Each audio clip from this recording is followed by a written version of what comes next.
Welcome to Entrepreneurs, Executives, and Eccentrics, a podcast dedicated to the stories, strategies, and secrets of remarkable individuals.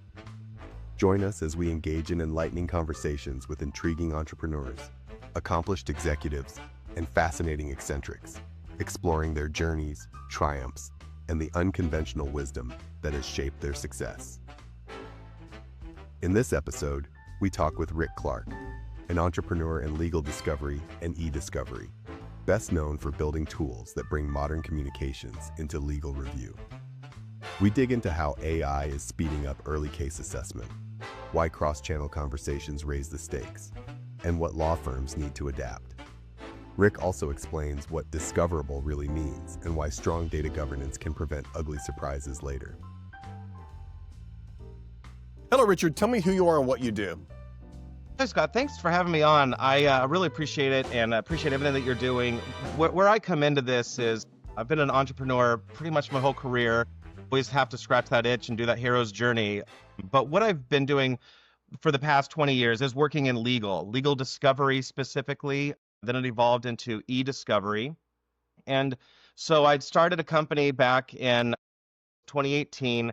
And what we did was we were really building something to manage the modern data problem. And what I mean by modern data is your text messages, your Slack, Teams, all of your short messages, even WhatsApp, right? Like all of that is discoverable. And so we're taking that data, marrying it with your traditional email and documents and putting it into one solution for attorneys to review. Now, this can be done a variety of ways. They're doing it to just find out what's in the data, see if there's even merit to this case, or they're going through the general normal e-discovery process. So that is my focus, but I have also experience in forensics, and so really marrying the collection of the data all the way through the production, review and production of that data. Yeah, from an outside perspective, I think it looks something like this. It is, some of these cases, if you're a law firm and you're trying to figure out, how big the hill is going to be to climb. Right? You have this body of data, which is almost, in some cases, it could be terabytes of things, whether it's documents through OCR required to be scanned and all the things that would go into them making those decisions on yay or nay on the case or how is the best tact and such, right? And you were doing this at a time when you started this, that was not a very easy process. When you first started this, that was a very manual process, right? You couldn't, how many times does the word blah show up? The best you could hope for was like a histogram of like most used terms, and then you can maybe go do some research into that. And I'm assuming it was to be a bunch of law clerks going through, going, I don't know, man, this is going to be harder, easier, But now you and then you kind of centralize that. Is that how things started? So let's go back to before all of that, just right before it. So it was paper. So I started my career in Orlando, Florida from 2002, and then I moved out of Orlando in 2012, but I've been in the legal industry the whole time. But it started with paper. I remember getting right out of college, wearing a suit in Orlando, Florida, going up, picking up boxes, bringing them back and putting them either into just copies or into a database where we're scanning and putting them in there.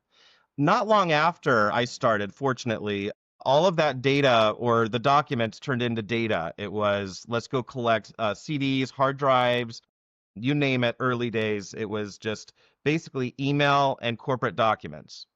And so that process was a big hill to climb. In fact, being on the technology side, so I was initially services, but very quickly on the tech side, started a software company called Wave Software. Alongside of that, I started the Masters conferences. Masters conferences is still going, but it was all around to educate on this process. So we have the email in there. Now what do we do? And you mentioned it sort of earlier, run keywords and a whole slew of Boolean logic searches to pull up those relevant emails, potentially relevant emails that would fit the case. So that was a probably industry-wide 5-year project to get that system and those processes more automated and easier to do. That takes us to the teams. So chipping away at that, helping case teams with that. But then we started hearing a lot about cell phones. Well, what do we do with all these text messages and how do we get that data off? So round two of all of this, automation and processing comes into play. And that's when I started that company in 2018, which was called ESI Analyst. That was revolutionary to a lot of these case teams as it pulled in the geolocation. So where was Scott around the time he sent a text message, then maybe switched over to Slack and had a conversation there? Like, we're putting all of that together. So cross-channel communications, where they were, you name it, and even social media posts, so that was the next hurdle. Now, I would say we're not on the other side of that yet. I think AI is helping, but there are still case teams. Like back in the day, attorneys would argue against email and say, let's just stick with the file cabinets. They're saying, let's just stick with the emails and not worry about the phones. That is, fortunately and very quickly, becoming obsoleted. Oh, only because the mountain is so high to climb. You're like, why just go after the emails? It's easy peasy. It's already indexed, right? I can easily suck that into some PST file or whatever you want. Just drag and drop over, and we can parse it. And and I'm imagining that AI is. I mean, I would imagine you can do a lot of really interesting stuff. Classification, classifiers or sentiment, right? Was this go find all the negatively sentimented, if that's a word, emails about with it include this. It still feels like a giant Boolean search with added steps or less steps, right? Yes. So there was a thing called technology assisted review or continuous active learning that was introduced in the mid-teens. That was the sort of the first crack at AI, and that was the categorization. So let me run some searches in this data, surface some documents that I like. Hey, find more of these. Sort of Pandora, play for your review, right? That now I believe, and many others do, is that's getting leapfrogged by the use of AI, and AI is getting used in a few ways. One, the initial challenge that attorneys have is they have millions and millions of documents to review. And so what happens is they'll hire managed review teams out of the US or India, and they'll just one by one go through brute force review this data. And it's a process that is obviously very tedious, but is agreed to on both sides, right? Now, what AI is doing is it's doing that categorization first, right? So let me put together 15, let's say, issues that I'm looking for in the data. So those each consist of 15 different prompts. That then pulls up all of those conversations. Now, this could be a conversation in Slack, Teams, emails, documents, any number of those things is part of that corpus of data that gets pulled up. Then the attorneys will review that. They'll see a summary and in that category, and they'll sort of assign out that to review. There is one challenge with that that's currently getting settled throughout the legal industry, and that is, are those prompts, are those issues, is that work product, or is that like the exchanging of key words and key terms that normally happens out there? Well, it seems to be landing on work product, and so a lot of these cases aren't leveraging this necessarily just yet. So that's getting worked out. But where it is coming into play is on the early case assessment side. Let's find merit. Let's just run this into the system and start running searches. Scott and Rick, conversations about this, that, and the other. Do those exist? Is there smoke before fire? Let's find those potential smoking guns, et cetera. And let's do that very quickly. That doesn't have to get exchanged with opposing counsel. You can do that all on your own. So it's less expensive to run that all through, but there still is significant cost in that. So that's also getting worked out. Yeah, it's just interesting how there was years ago, right, when I first typed into, I don't know, the very first version of a functional LLM, which by the way was really slow and kind of worked, and this magic popped out at the end of it. I'm like, oh, this is kind of bonkers, right? It was able to kind of like in a coherent way predict word after word. And I like to be very clear, it's not AI. It's just an LLM, right? Right. And it was always a thought that, this technology is going to fundamentally change legal, period, forever, right? Only because it is such a massive, it is really pretty good at sussing out certain things. So, but really it's just kind of sussing out patterns and such, right? But there's also a bunch of other side effects, right? Like go count all the times this was mentioned, right? That's huge in a legal case. Did you know they mentioned this blah, blah, blah 74 times in 4 days after, well before this is public knowledge or whatever, right? Oh, that's so valuable. But it was so hard to find that data and expensive to get those type of banter, but those kind of things to kind of talk about in a case. What are your thoughts? Yeah, I mean, it is very true. What we are finding though is that AI is helping to surface any of those key artifacts or ideas, early on in the case. We're even hearing it from the information governance side. So AI models going and living in a corporate environment and looking at, okay, is Scott still happy, or is there chatter on Teams that shows that Scott may not be happy with his job for one reason or the other. And it sort of gives the, not emojis, but like you get the idea, right? It's sort of a not totally mad face, but then it gives you the data that is referring to. So even things that I mentioned earlier on the ECA side, yeah, Scott and Rick were talking about this. Here is a link to that conversation in Teams. And there's even now chatbots that are getting layered in. Hey, are there any conversations between Rick and Scott that are nefarious, or whatever you would do as a prompt, and then it would pull those things up. So it is very quickly changing the way that legal is. And we always hear it. AI is not replacing attorneys, but it will replace the attorneys who aren't using it, right? Like that's that big scary thing out in general, but it is kind of true. Become very good at leveraging AI. Start with ChatGPT and write better emails. That, start using it in normal ways, and then that can help train you in your legal practice as well. But it smells a little bit like an arms race, right? It's there's like, I was, my wife's Belgian. We were in Belgium years ago, and there's this one town that had been sieged by the Vikings like 150 times. I love the Vikings. Every time they were on their way to Paris, they'd always go by this one poor town and we just ransack it. And they were just desperate for a weapon, right? And at the time, the Vikings were still a little Bronze Agey, and then someone went and sold them like steel swords, right? Which is like a game changer. And it was just, and then the Vikings had to get it. It was just kind of an arms race to kind of figure out the what's what. If you're a law firm using Bronze Age swords, you are going to lose, or it's going to be so prohibitively expensive to fight to begin with, right? And I think that is part of the thing that your organization is bringing to the table is you're selling swords when a lot of people haven't even got there yet. They're still using old kind of technology, Bronze Age swords, because think about it. If you go up against opposing counsel, right? Opposing counsel has $1 million in the bank. They're going to go fight this tooth and nail, right? But they've only got $1 million. Some of these cases go for years and years, right? But now 3 lawyers can do the work of 100 lawyers because they can go through all the data, find the single best possible, outcomes in terms of understanding the case and how to fight it and such.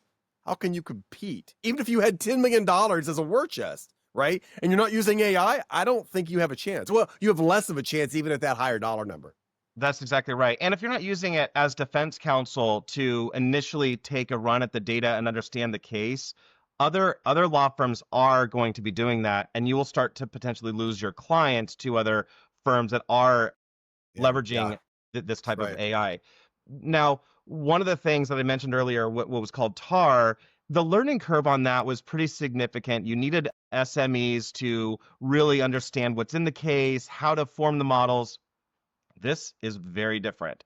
This is just ask a question, right? Like, so that's what I'm saying. Get used to using ChatGPT generally, and the same sort of workflows are what's getting built into review and making that a lot easier.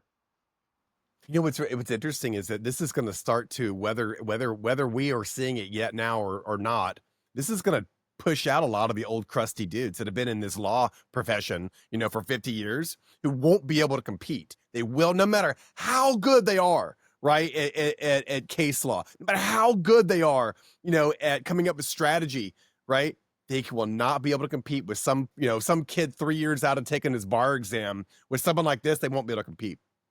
That can be true. I will say that the way that law firms are structured, let's say large law is structured, is that the case is managed by that partner, and then the tasks and things, then strategy gets developed within that case team. So yes, some will probably just say, yeah, this is my time. I'm going to pull the cord and retire. But others still love that. They're making quite a bit of money and they're just sort of quarterbacking everything and hiring the right people. And that would be what I would say. If you're an attorney, you still want to practice, find the right teams that can manage AI, let them run those processes, find that data for you, and then you can still manage a very healthy practice by getting the right experts involved. It's fascinating, right? Because before that was this $500 hour, kind of expert human that could go through all this data or whatever and maybe have an opinion on it and then present those opinions, and then the then counsel could go figure out the what's what strategy and such. Now it's, hey, we dumped every Slack message that we're allowed to, because sometimes you're not allowed to do certain things, and that could get you in a lot of trouble if you were to uncover some piece of evidence that wasn't allowed. This thing is probably pretty good at classifying that, right? Yeah, And now, exactly. from one spot, people are probably getting pretty good at using ChatGPT to begin with. Now they can suss out with prompts this body of data that was untouchable, unimaginably like complex, right, to the to a human, and now it's just accessible. Here you go. Go figure out all the problem spaces, and now be as imaginative as you want to be to go figure out, to suss out the actual angles and such. That is, what a fantastic use case for AI. Maybe It one of the really best is. I've heard. Yeah, and I love it too, and I'm knee deep in it. I was speaking on it again last week, and it changes from month to month. I mean, the technology is getting built right under us as we're out there consulting with it. Hey, there's a new chatbot feature that's added in here that can help you find things even faster. So yeah, it's becoming more prevalent in first educating themselves on what's available, and then now getting hands-on using it. It's that curve, the hockey stick curve in adoption. It's happening very quickly, and needs to, because you and I might start a conversation over email, switch over to our text messages because it's easier, maybe even Slack or Teams. These cross-channel communications are hard to manage generally in a document-centric world. So our platform lives in more of a metadata but looks like document world. But other people, they're going to convert everything to a PDF or a TIFF to then go through review. That makes it a little bit more challenging to find context within communications. And so it's all these considerations that as a technologist we have to layer in and and consider. Yeah, that's it's you're in a very interesting spot in that it's I don't know, it just feels like this the kind of kung fu that or your organization has kind of brought together. I feel like it could be used in a lot of other places. I know law is your spot, right? But this could be used for a lot of other things in terms of forensics, and not just legally speaking, but That's right. something as droll as HR, right? How do we get here, right? Or something is more exciting, kind of other areas. It takes this giant body of data and allows you to kind of gives you access to it. Now, are you actually in the zeros and ones of the actual data? Or where are you in the organization now? So going back to when I started, if anybody out there who started a company and there's only two of you, you do get into the zeros and ones. You do project manage. You do sales engineer. You do all the hat. What I did though when I came to Cloud9, when they acquired us in 2021, I unlearned how to demo and how to do those things so other people can do that, and I could focus more on the things that drive better strategy, get us out there more, all of those types of things. So my focus is I do jump on case consults, very very tricky ones, but I mostly now they let me go out in the wild and speak at conferences, and which typically are large law corporate conferences, and write blogs and all that stuff. So more content driven, and then but yeah, I've worked on cases where a good fun example that everyone loves is there was a C-suite executive who deleted everything off of his phone just normal. Well, opposing counsel, this is quite a few years ago too. So, or let's say within 6 years, opposing counsel said, "Hey, it's the data is in the email, not in the text messages." And well, after a few backs and forths, they said, "No, it's in the text messages. We need you to restore those." Well, they were gone from this person's phone. Well, we went and collected over 100 devices from friends, family, coworkers, and restructured those threads as if it came from that person's phone to begin with. So for you out there who, think data disappears, sometimes it is true. Oftentimes it is not. It's backed up to your iPad. Maybe you've got it set to your, save on your laptop as well. Those are secondary places where forensics will look for that data. I mean, how do you deal with things like Signal or WhatsApp or things that are allegedly, right? That data, is that still stored? Is that still discoverable? Yes. So Signal, you have to go and collect directly from Signal, so it takes maybe some extra hurdles. But believe it or not, WhatsApp saves to all the text messages to a table on your phone.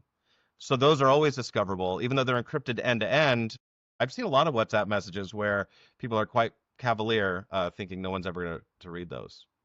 Because it's secure over the line, right? It doesn't say we're secure data at rest. It just says it's no third party is going to listen in, which isn't really the problem, is it? It's exactly right. That isn't the problem in a legal case and such.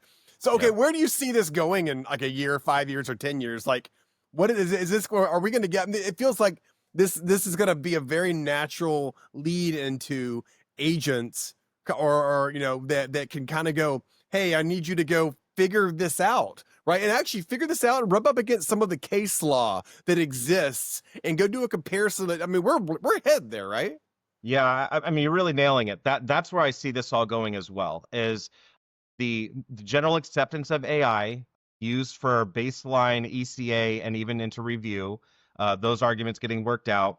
And then, yes, really growing the AI models to get more specific and granular and pull up data and I guess the evidence within the data that would normally not be explored. And who knows, right? Like with the growth of all the different types of data, people going on different channels to have nefarious conversations, those becoming discoverable and not easy to get to, but being able to get to, that's where I think things are going to merge as well. And then also on the information governance side, it's round probably 3 at this point for legal teams to tell corporations and IT, you need to get these things organized, the data organized a lot better, because now we have these other channels and things that are being used. As a quick example, one of my corporate counsel buddies said that there was an incident that happened. They have a no WhatsApp policy across the organization. And what they find when they collected this whole divisions group of phones, that they were all using WhatsApp on their corporate devices. So not nefarious, but just that's what they were used to using. And so it's really a compliance and IG move as well to get the houses in order. Yeah, I wasn't, so the data governance side of this, it didn't become into my understanding until 20 years ago. Sure. So I was working at we'll just say a Fortune 100 in Orlando. You can just take a guess who it is. They purge their data every 3 years. I'm like, why would they do that? There's a reason, because then it completely destroys it. They're like, well, it's our policy. You can't discover this email that was sent 10 years ago for our detriment, right? And then they can actually, so there's not like 100 years of discoverable data at any point in time that they actually they raise their liability level. So every 3 years, they just get rid of all of it. All of it. Every email, every single thing, you've got to put it on SharePoint. The moment you have, if you want to make it like forever. And now you know why. Well, now I at the time I didn't, right? But right. I really understood, I really kind of understood now, like recently, that's the reason they were doing it. Yeah, that's a main reason. And some organizations, depending again on compliance, have to wait 7 years, but those policies those teams have done a really good job of organizing and deleting all of that extra data. I can't tell you the number of cases where they're like, oh, what's this server over here? And then that data is now discoverable and was probably pretty bad for them. So yeah, IG is very important. Oh, so we found this NT40 box that hasn't been powered on in 10 years. Ta-da! It's all discoverable. I know that the hard drive is 1,000 years old, but it still has the data. Exactly. And also, speaking of that, like we had one client who was very upset that his phones had to get collected and literally made us buy an air-gapped laptop and then chucked it into a fire when it was done, so it could burn up everything. But really, I mean, hard drives, you can still pull that data off of burnt up, smashed up hard drives. The only way to really write over them is just to download a bunch of movies and keep writing over that unallocated space. Or turn them into dust. Right? There's only Yeah. two. You have to literally chop it away until it's just dust, and then you're good to go. Exactly. But so what you're saying is the only way to overwrite the sector more than 5 or 6 times, with like, oh, it's Disney on ice. We're just going to do that over and over again for the next 5 years, and then it's not discoverable anymore. It won't be. It'll be very difficult to pull that any data there. Yes. Richard, we're out of time, and you're very interesting. So thank you for doing this, and I'll make sure to kind of point everything we've talked about and all the different sources back to your site and such. And congratulations, you crushed it. Thanks, Scott. I really appreciate that.